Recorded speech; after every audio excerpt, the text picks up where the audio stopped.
तो फ्रेंड्स, इस video lecture में हम कवर करेंगे आइसोमेरिज्म के सेकंड पार्ट को, जो कि स्टीरियो आइसोमेरिज्म है।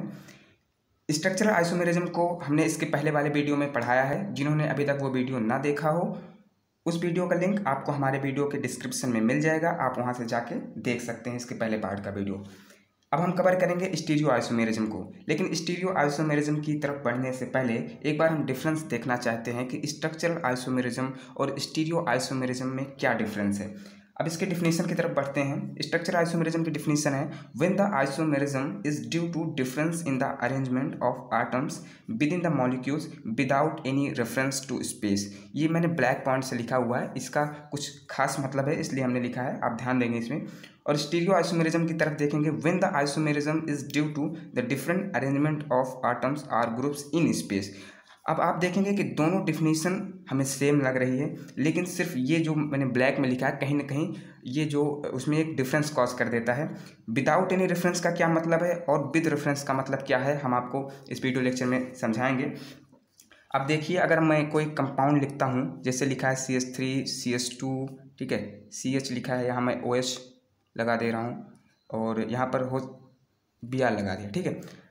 ये कोई भी कंपाउंड है, कोई जरूरी नहीं इसका हम नेमिंग करें, लेकिन फिर आप देखेंगे कि इसका जो भी हम नेमिंग करेंगे, जो कुछ हो गया 2 हाइड्रोक्सी या कुछ भी करके जो इसका नेमिंग होगा, अगर हम इसका एक दूसरा स्ट्रक्चर ड्रा करें जिसमें हम OH को ऊपर की बजाय ना करके नीचे कर दें, ठीक। अब क्या हम इसकी नेमिंग और इसकी नेमिंग लिखेंगे तो क्या इसके नेमिंग में कोई डिफरेंस होगा? नहीं होगा, कोई डिफरेंस नहीं होगा। तो यही लिखा है विदाउट एनी रेफरेंस, यानी कि स्ट्रक्चरल आइसोमेरिज्म के जो आइसोमर्स जितने होंगे, इस आइसोमेरिज्म की कैटेगरी में जितने आइसोमर्स होंगे, उसमें इस तरह का जो ये स्पेस में जो डिफरेंस हो रहा है वो नहीं होगा। स्पेस को लेकर खासकर चेंज हुआ, इसके स्पेस में चेंज हुआ, लेकिन नेम में चेंज नहीं होगा। लेकिन स्टीरियो आइसोमेरिज्म में ये आपको देखने को मिलेगा। जैसे जियोमेट्रिकल आइसोमेरिज्म का मैं एग्जांपल एक लिख रहा हूँ। जैसे आप लिखा हुआ है कि ये लिखा है कि C, जैसे ये देख लीजिए C डबल बॉन्ड C लिखा हुआ है, ठीक है, CH3H लिखा हुआ है। लेकिन क्या है कि इसके जो ये बगल वाला स्ट्रक्चर है, इसमें देखेंगे कि CH3 ऊपर की बजाय यहाँ पर नीचे आ गया है, ठीक है।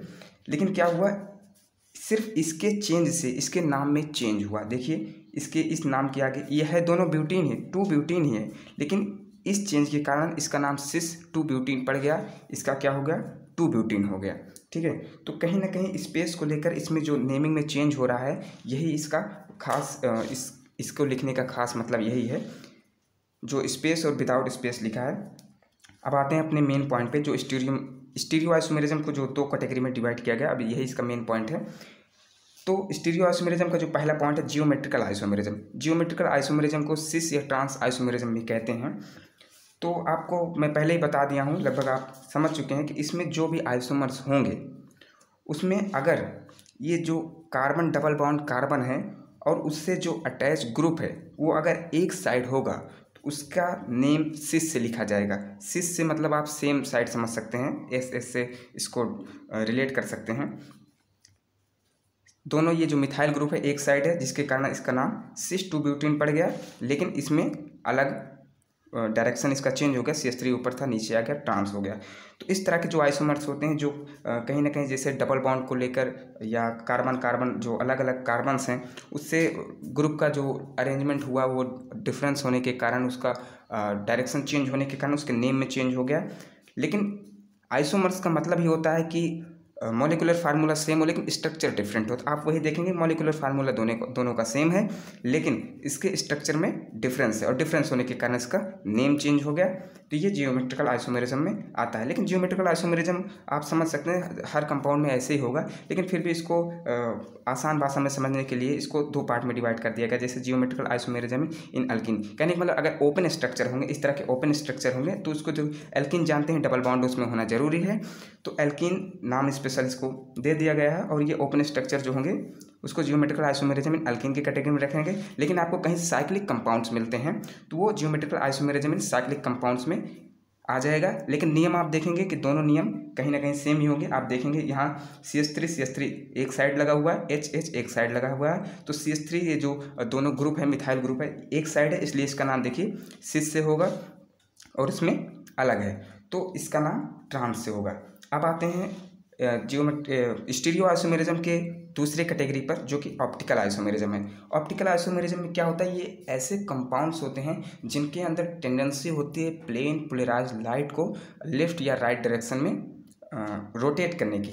अब देखेंगे क्या होता है ऑप्टिकल आइसोमेरिज्म। जैसे एक सिंपल ये लाइट है, लाइट को हम एक वेव मानेंगे जो कई डायरेक्शन में मूव करती है, ट्रेवल करती है। लेकिन एक होता है निकोल प्रिज्म, ठीक है, ये उसको सिर्फ एक डायरेक्शन में मूव करने के लिए प्रेरित करता है। जब लाइट इससे पास होता है तो जो कई डायरेक्शन में जा रहा है सिर्फ एक डायरेक्शन में हो जाता है। जैसे आप मानेंगे कि ये कई डायरेक्शन में जा रहा था, अब लाइट एक डायरेक्शन में होगा। अब ऑप्टिकल आइसोमेरिज्म में ये ऐसे कंपाउंड्स होंगे जिनके अंदर टेंडेंसी होगी इस लाइट को या तो लेफ्ट या राइट में रोटेट करने की। अब ये जो एक डायरेक्शन में लाइट जा रही है, इसका नाम आप देख लीजिएगा, इसको कहते हैं plane polarised light, plane polarised light, ठीक है। अब यहाँ पर जो कंपाउंड होगा ये ऑप्टिकल आइसोमेरिज्म के अंदर होंगे। दो कंपाउंड्स होंगे, हो सकता है दो कंपाउंड है, एक ये वाला कंपाउंड है, एक ये वाला कंपाउंड है। अगर कंपाउंड इसके इसका सॉल्यूशन होगा, ये लाइट जब इस कंपाउंड के सॉल्यूशन से पास करेगी तो हो सकता है उसका डायरेक्शन राइट की तरफ हो जाए, ठीक है, या वो लाइट लेफ्ट की तरफ मुड़ जाए, ठीक है। तो जिन कंपाउंड के अंदर ये टेंडेंसी होती है रोटेट करने की, उनको क्या कहते हैं, ऑप्टिकली एक्टिव कंपाउंड्स कहते हैं। लेकिन ऑप्टिकल ये जो एक्टिविटी है इसको शो करने के लिए कुछ कंडीशंस हैं जो आपको ध्यान देने की ज़रूरत है।